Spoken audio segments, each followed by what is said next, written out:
speaker who comes highly recommended by a number of individuals in this room and beyond this room.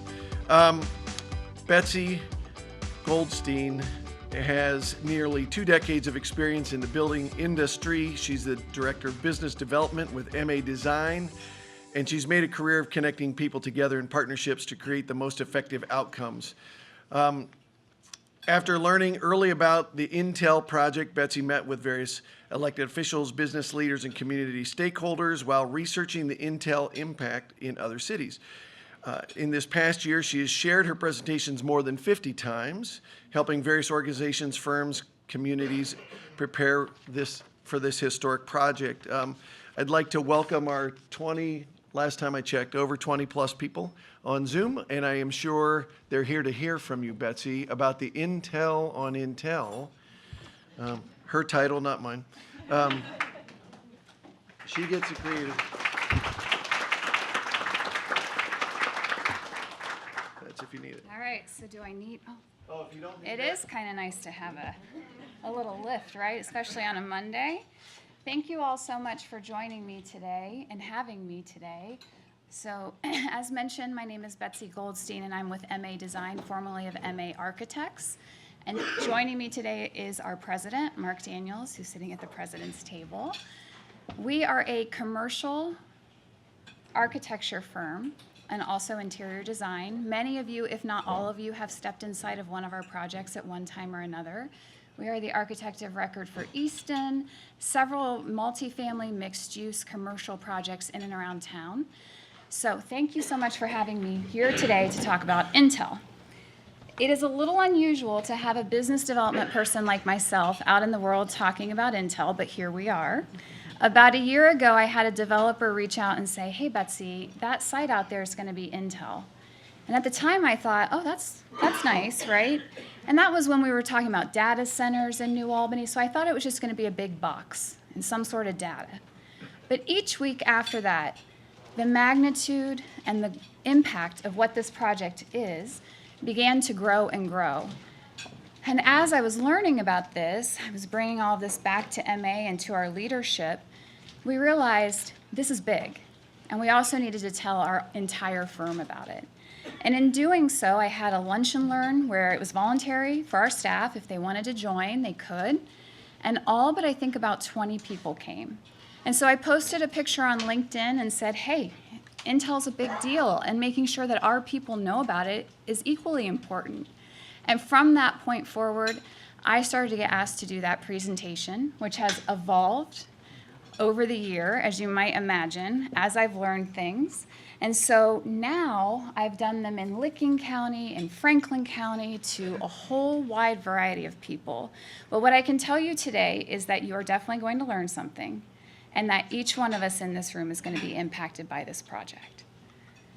Okay, if this is really truly a once-in-a-lifetime opportunity, our state has never, ever had a project of this size and this magnitude in its entire history.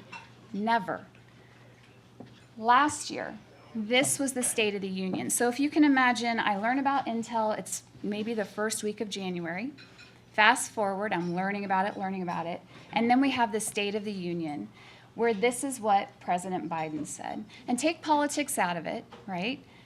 No matter what president stands at the State of the Union and talks about a project in Central Ohio, that's huge. It's never happened before. So he's talking about this to the entire country and to the entire world. And so I'm in a group chat with other BD people like myself in our industry, and we're all group texting, and I hear that him say this, and I'm sitting next to my husband on the couch, and I just started squealing. This is such a big deal. I'm like, oh my gosh. That was one of the moments for me where it really started to sink in and to set in as to what this is. So, Intel. We are looking at a $100 million education investment. That is across the board. So this is not only higher ed, this is not just workforce. Intel looks at every child as a potential future Intel employee.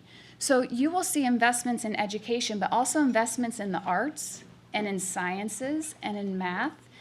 The arts They look at children and they want them to be innovative thinkers and creative because that's who they're going to want for the future. So you're going to see a whole new investment in that aspect here in our region. The first two fabs, $20 billion investment. So before the CHIPS Act passed, we knew we were going to get two fabs. But once the CHIPS Act passed, now 4, potentially 6, and if fully built out, we would have 8.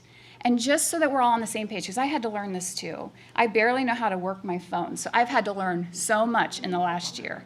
Okay, a fab is a fabrication facility, all right? So that is where microchips are made. And a microchip is about the size of your thumbnail. And in my mind, I thought it was just sort of like a stamp, you know, down the stamp, there it goes, there's the chip and out the door. It takes on average 2 to 3 months to produce one microchip.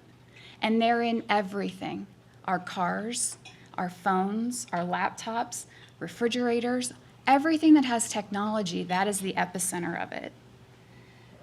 So if fully built out, we're looking at a $100 billion investment in our local economy. That's huge. $1 billion is a lot to wrap your mind around. What does that mean, or how do we quantify that or compare it to something? Honda's total investment over the last 40 years in Ohio is $11 billion, and that's huge. That's 40 years of investment, and we're talking about $20 billion right out of the gate. So the impact, the financial impact, the economic impact, this is going to touch a lot of people's lives, but it's going to change the landscape here in Central Ohio in a lot of ways too. See? Just my Oh. So I think this is working, but really I guess I'm just pointing it, and Scott knows to, there we go. Okay. So, yes, this is good. So this goes back to the education investment. There are already partnerships with Intel and higher education, higher ed universities, as it relates to education and workforce development for Intel. This is a new kind of job opportunity in Central Ohio. How many of you remember graduating from high school and thinking, I want to be an engineer, or I want to be a technology engineer and work for one of the biggest tech companies in the world? Right? Those weren't conversations we were all a part of. And this is now the direction that our state is going. You can go ahead. Thank you. Why Ohio? So remember COVID, when everything shut down and we couldn't get the things and we still can't get some of the things? Well, this is in part why we wanted to bring these manufacturing fabs back to the United States so that we wouldn't have those supply issues. But there's also a Department of Defense, a national security component to this also. Now, does everyone know where the site is, roughly? Okay. That site has never had a seismic event, ever. And you can't have any sort of shifting of the earth. These microchips are so precision-based. You can't have any of that equipment shift in any way, shape, or form, even if it's just a millimeter. That's how precise this has to be. So from the very first conversation until the time we landed Intel, it took 8 months. Any guesses as to how long a normal process like this for a project that size would be? 3 years. This happened lightning fast. Lightning fast. And so I hear some questions sometimes, or concerns, rightfully so.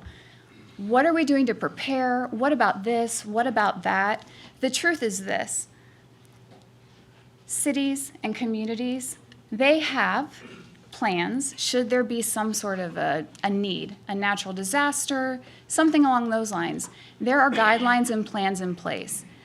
No one has a book that says if you land a $20 billion project, this is what you do. Step A, step B, none of that. So this happened so fast, we're all trying to catch up in a lot of ways. Our odds, 0%. We were dead last. No one thought we were going to get this project. But it's really a testament to our state and our local and even the townships and everybody who was involved in this. Their cooperation and collaboration is what really helped us get to this point. The interesting story about it is also when One Columbus and Jobs Ohio wanted to respond to the RFI, the request for information from Intel, they said, you know, we're going to have 1,000 acres. And so they then sent out their own proposals to all of the counties in Ohio. And there was one specific group that responded and said, we can come up with 1,000 acres. Who was that? We all know him. The New Albany Company, right? It takes a lot of investment to compile that amount of land and to make something like this happen. If and when this is fully built out, this will be the largest chip manufacturing site in the world, if nothing changes, right? That's a long time. But if nothing changes, we would be number one. Oh. You got it working again. Oh, okay. This is an actual rendering of the site. Did you all see that in the paper last week? Okay, the renderings are out. I think this is important to point out because as I'm doing these in Licking County, sometimes I get some concerned neighbors and people in the area. And there's this thought that, oh my gosh, these are going to be like smokestacks and they're going to be really unattractive. In fact, I had one person say, Betsy, what are they doing about security around the site, like about the crime? That's not this. This is going to be one of the most high-tech campuses in our entire state. So it's really very beautiful. There is a 600,000 square foot office space with every amenity you could imagine. This is almost a city unto itself. So we're talking about 2 football fields of classrooms, 5 Eiffel Towers of structural steel, 240 swimming pools of concrete, and millions of trade people hours for the first 2 fabs. That's just to get us to the first 2. So I'm kind of a construction nerd. I get really excited about this one. We are going to have the 3rd largest crane in the entire world on that site. This is Chandler, Arizona, where there is another Intel fab being built. Do you like cranes or Intel? Oh, yeah. Okay. I found my person. Okay. That is an actual, someone asked me if I like photoshopped that or made that up. No, that's real. Can you guys see at the very bottom the cars? To give you the scale comparison, this site is literally nothing like we've ever seen before. Logistically, the number of people that are going to be on there, the equipment that's going to be out there. It really is it that show, How It's Made? You know, remember that show? I feel like it should be on that show because we've never seen anything like this before. Who's going to feel an impact from Intel? Everyone. Every single one of us. Every part of Central Ohio. Population growth, the number of people that are coming, the salaries of Intel people. It's going to change the landscape. Licking County, Knox County, all of our neighboring counties are going to have an impact as well. And if you think about it, many of us who live in Columbus, do all of us live in Columbus? Okay. So we know we're 10 minutes from a Starbucks, right? We're 10 minutes from a CVS, whatever that might be. We have to replicate all of the things. Housing, K-12, kindergarten through 12th grade, schools, retail, healthcare, community, everything is going to grow as a result of this. The best way for us to look forward is to look back. And in doing that, Chandler, Arizona is our best example. So Chandler is where Intel sits now. It arrived in the 80s, currently has 12,000 employees with an additional 3,000 coming. They have 6 fabs with 2 more planned. And here's what Chandler looked like. In 1976, that was Chandler, Arizona. This was 2006. And this is today. Okay, so this is usually the slide where people kind of take pause, rightfully so. Let's back up for a second. 1976. Now, if we dropped the Intel site that's going to be in New Albany onto that map, there would not be all of that vast land around it. We already know there's a lot of development. It's not that far from housing. We're not putting it into the middle of a field with nothing.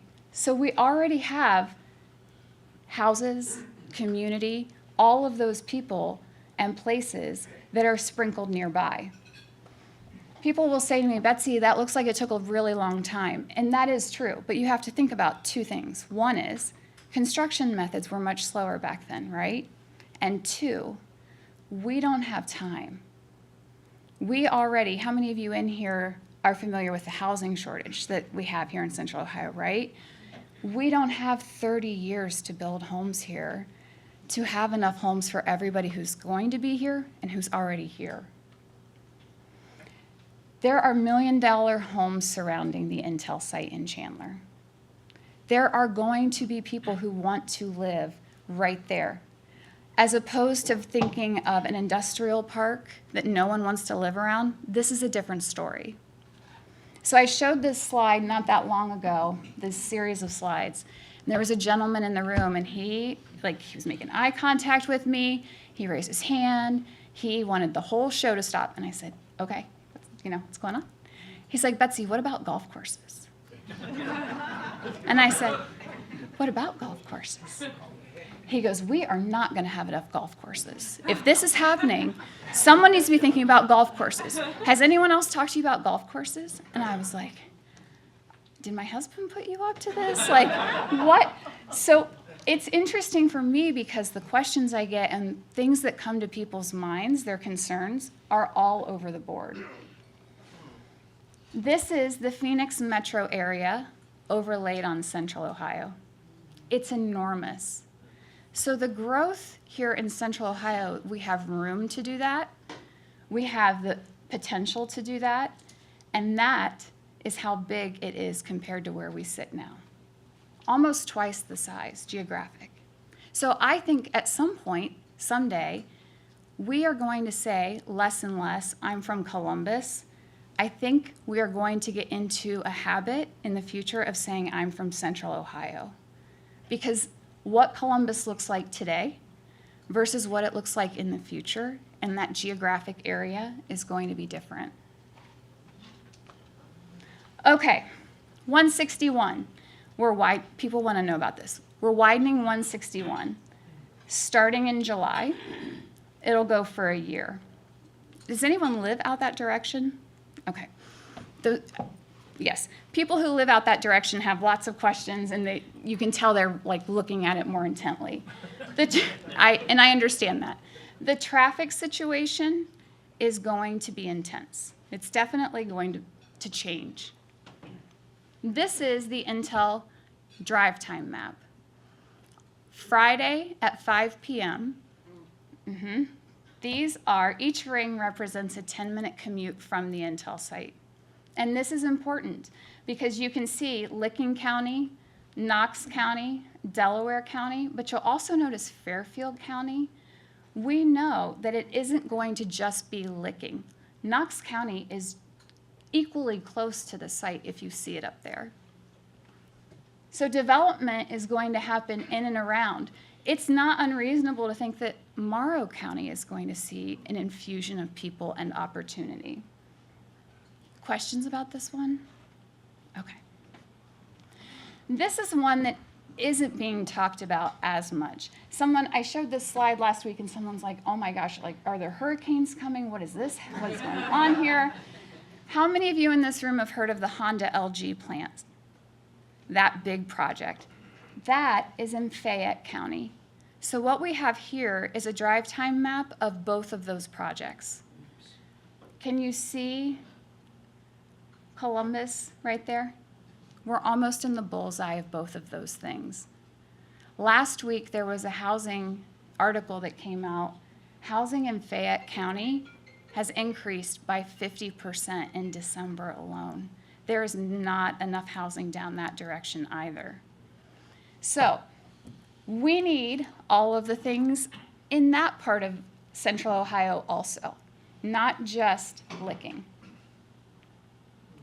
So let's talk about the Intel ecosystem.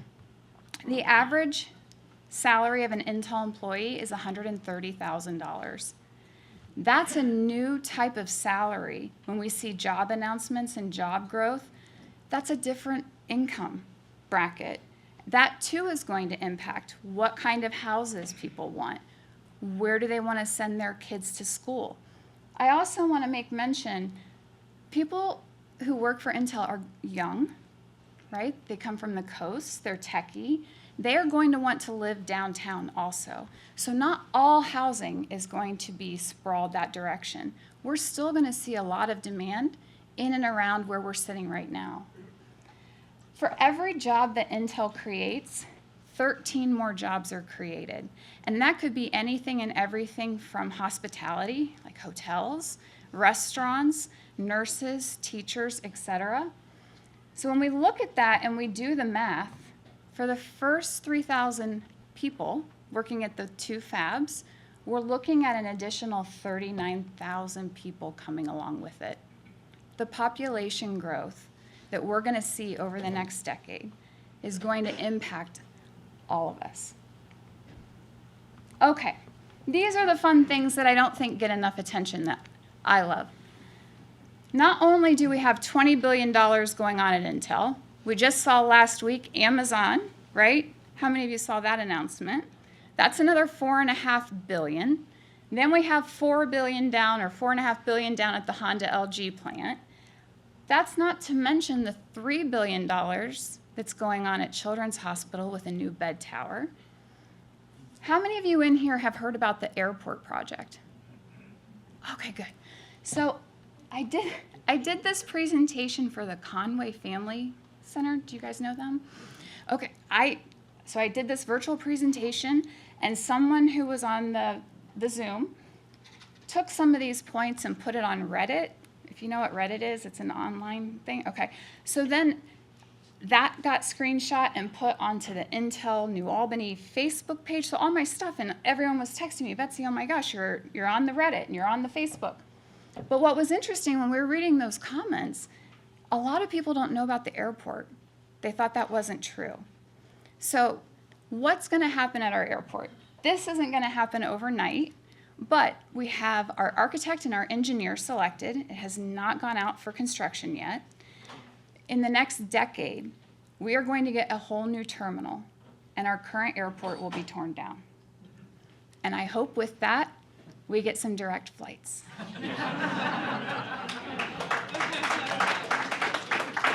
Right? I don't know. Someone mentioned this is going on the Columbus TV station. So maybe if someone's listening, they can help us out, right? The other fun one is Star Lab. Have any of you heard of that one? Okay, this is really fun. So a year ago, as I'm in the midst of my Intel gathering, I get a phone call. This person says, Betsy, have you heard about Star Lab? And I was like, no, what's that? And he goes, they are going to build this building where they are going to recreate lower orbit so that they can research and learn how to build, I say build all the time, how to grow agriculture in lower orbit, because humans are going to be able to stop at this place in lower orbit, get their groceries, and keep going to outer space. And then if they need more, they'll come back, get more groceries, and then head back up.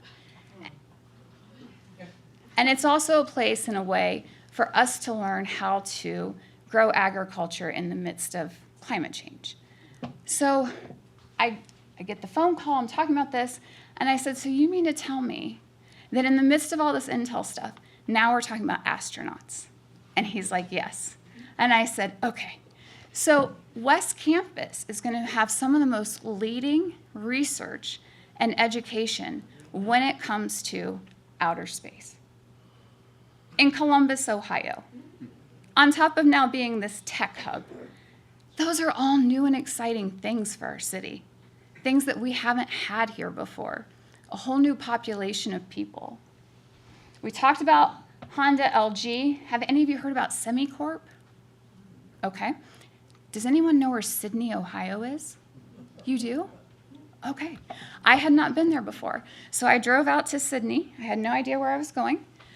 They are getting a $1 billion electric vehicle manufacturing facility also. Yeah, so our entire state is sprinkled with opportunity and mega projects. EV battery plants, Toledo, Sydney, now Fayette County, not to mention the suppliers that are going to come for Intel. Every corner of our state is seeing prosperity in a way that we haven't seen in a long time. So these are some of the other projects in and around Central Ohio that we just spoke about. How will our personal lives be impacted? That's my dog, I had to put her in there. Housing. So this is a true story. This was last spring. This is in Grandview. This was a 1,700 square foot house. It was 3 bedrooms, 2.5 baths. It was on the market for $590,000. It sold for $770,000 in cash, and it was not a corporation. That is not affordable housing anymore. And we are in a serious place, and there is a serious need to have conversations about what affordable housing is, who is impacted by this, and what is going to happen when our housing becomes so astronomical that young people, recently married people, whomever, adult people who are married, that may not be able to afford a home in the areas that we have all known as our communities. What do we need more of? All of these things, including transportation. 3 C's and a D. Have you heard of this one? Okay. So we have a phenomenal marketing team internally, and I know that I'm not supposed to touch this slideshow because I am not good at this, but I saw this picture this weekend, and I dumped it in here this morning, which is why it's like half cut off and not very good. So just ignore this one and don't tell Leslie and Kenzie back in my office I did this. So this is the 3 C's and a D. It would make 3 trips, round trips daily, 2.5 hours to get from Cincinnati to Columbus, Columbus to Cleveland. This runs on current rail. We are not building the railroads. We are simply putting passengers on that rail. However, this is not happening anytime soon. And this is what we have right now. This is what we're looking at. This is a rendering, an actual rendering of the lower level of the convention center. I did not know that we had a train station or a train depot. I know. I feel like people knew that, and I did not know that. Did you all know that? Why did you all know that? Everyone seems to know that but me. Okay, so this concept would be that on that same rail, we would also utilize it to our suburbs. So we would all leave here and walk to the convention center, which isn't that far from here, right? And then we would go to Worthington or Dublin or Newark or even the airport. That's what we're looking at. It's not high speed, but it's an option, right? Okay, I think I did good on my timing. I will ask, if you're on LinkedIn, please like MA Design, because we have beautiful things on our LinkedIn and all of our social medias. One Columbus is important to follow too. You'll see project announcements there. Jobs Ohio, MORPC, which is the Mid-Ohio Regional Planning Commission, because they're the ones that are going to be posting about transportation studies and whatnot. And then Neighborhood Strategies is my friend Jim, who's helping Licking County coordinate their efforts out there too. And this is me. So if you have questions that I don't answer today or that you think about later, feel free to email me, and that's my cell phone number. And I think if you put your camera on that, I don't know what it does. It does something super fun. Okay, I was supposed to leave some time for questions and answers. Yes, sir. One of the big questions is, what is the supplier base of Intel? When they make a chip, how much do they manufacture internally, and how much are components and raw materials they get from others? That is a great question. Did everyone hear it? Oh, the question was how much of the materials are made here per the suppliers We know that the supplier count, 35 tier 1. So those people could be anything from supplying material that needs to go into the chip or into the fab. But a total of 130 suppliers could potentially be here over the coming years. To answer your question as to how many of the materials are made here in the States versus overseas, I can't answer that. But I can tell you that based on those 135 suppliers, we have to believe that a lot of the opportunity and a lot of what's going into the fabs will be coming out of Ohio. Yes, sir. Cost of living is going to go up, Yes, sir. and that's, we have a big income inequality issue in central Ohio already. Is this going to force a lot of middle-income people out of the community or way far away? I don't know how that's going to work. I don't know how that would be what normal traditional thought would tell us, right? That, and we are seeing a little bit of that. Up the street in Linden, when prices were really going wild this past spring, when we see houses in Linden going for $200,000, what is that doing to the people who live in that community? And where do they go?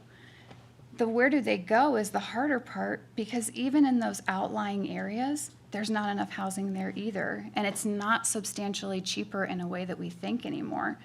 When you look at Lancaster and you start to look at Newark and some of those areas, it's not the discounted house prices that we think would solve it. And those are going to be impacted too, squeezed also. Yes, sir. To your knowledge, has the state of Ohio done any projections on taxes? I'm talking about not just real estate taxes, I'm talking about income taxes, city income taxes, and other taxes that we who live in this community have to pay. So looking out into the future relative, we know we have a rainy day fund now in the state government, but how is that going to impact our tax structure in the state of Ohio? Specifically here, specifically in the counties and Franklin County. The only way I know how, so I don't know of a study that has been done like that. There should be one. What I do know is when I'm in Licking County, people are very concerned about property taxes out there and property values, and rightfully so. I've talked to several farmers who have had generational farms, 50 years or more. They are incredibly concerned about what happens when someone comes and knocks on my door and offers me all this money, which is a windfall for so many of those people. They don't want to take it. They want to keep their farms, but they're worried about what happens to their property taxes. And your friends in the back from Licking County, that's probably a concern that they share also. And if you want to mention anything about that, you can. But to say, I don't know that there's been a study. But I will say this about Licking County too, which I think has been very interesting. There are some school districts in Licking County that are very excited for this opportunity because their census has been down for so long that they're looking forward to families moving there. They're looking forward to having the income tax and the property tax base to keep their education systems going out there. It's not true for everyone, but some. Yes, sir. Light rail, you were talking about light rail, like Worthington County or east side. When is that projected to come into fruition? I think I'll have a senior citizen card. It's going to be a while. It's going to be a good decade. Yes, in today's paper, there was an article that seems to indicate there may be some governmental turfism coming to the fore, at least in water and sewer. What's going to prevent that from becoming an impediment to this development? Wow, do you work for the Southwest Licking County Water and Sewer? I should have looked at some name tags before I got up here. So Jim Leonard with Neighborhood Strategies, he was the one I mentioned. He's helping Licking County. I didn't understand. I'm BD, and I've been in construction and architecture. The economic development and the planning for water wasn't something that I was ever part of those conversations before. Now that I talk to Jim almost every single day, I had no idea. Water is critical. And it is such a precious resource. And it is why we have the opportunities that we have in Ohio. I mean, how many of you have read articles about Arizona and running out of water, right? But then on top of that, in working with Jim and talking to him, how they're navigating water and who's going to have water and where, even in Johnstown and Alexandria and some of these smaller townships. When Intel went into Chandler, there was one school system, one fire department, one police department. Licking County has 23 townships.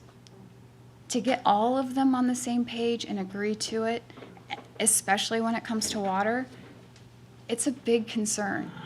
And there's a lot of politicking that's going on with some of the councils and the, yes, sir. Don DePiro's got a question. Don DePiro from the chamber? Yeah. This will be our last one, Betsy. Oh, Congratulations, Betsy. This was an excellent, great. You're right on it. A couple of little ideas for you if you want to follow up. And for the fine for this, thank you, MA, great chamber member. Excellent. You don't want to scare people, but after doing all this research, you probably have some idea just how dramatically this is going to change the face of the Columbus region and all of Central Ohio over the next 20, 25 years. What was the most startling thing in doing your research to you, to your team at Emma? And I have one little comment at the end. Thank you. sure. From a personal level, I come from real estate. I'm very concerned about housing. I'm very concerned about what this is going to do to people who are already struggling to pay for housing now. That's my personal concern. Don, to answer your question, the thing I think that is most startling and scary because I'm in construction is the workforce and the labor issue and what that's going to do. Yes, okay, so we'll take 2 seconds to talk about that and then she's like gonna get the hook and pull me off. We have serious labor issues here. How do all of those projects get built? We don't have enough people to do that. Labor costs, material costs, land costs, everything is skyrocketing. And so at MA, what we have a hard time with, or what our developers struggle with, is how to make all of those numbers work to make a product that is still affordable, that still works to get financing, when you have all of this escalation. And Intel, in a lot of ways, Don, and I'm sure you're gonna hear about this in your own world too, Intel is going to set the standard of what some of those labor prices are. And they have deep pockets. And how do you keep your labor over here for all those other projects when everyone could go and work at Intel? 7,000 construction people on the Intel site, 7,000 on and off that site every single day. That's an enormous number and an enormous impact. Very quickly, and I will pay a significant fine for this, Jim Evers, Intel's lead person for Ohio, is keynoting our annual meeting. It's a week from Wednesday, February 8th. Just go to Columbus.org if you want to hear right from Jim Evers, and he's a fabulous guy. And again, I'll pay a significant fine.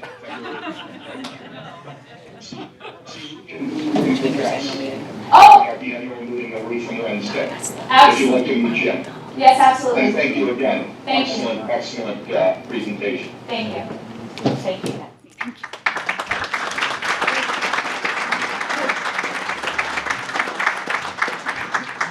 So Betsy, again, we would like to thank you, and that was awesome. She does have a meeting at 1:30, so she doesn't have a whole lot of time after the meeting, but if you want to try to get her for just a minute or two, and all your contact information was up there, so you can reach out to her. And we also make a donation to Freedom a la carte in your name for being our guest speaker today, so thank you. Thank you. Thank you all so much for having me today. Thank you.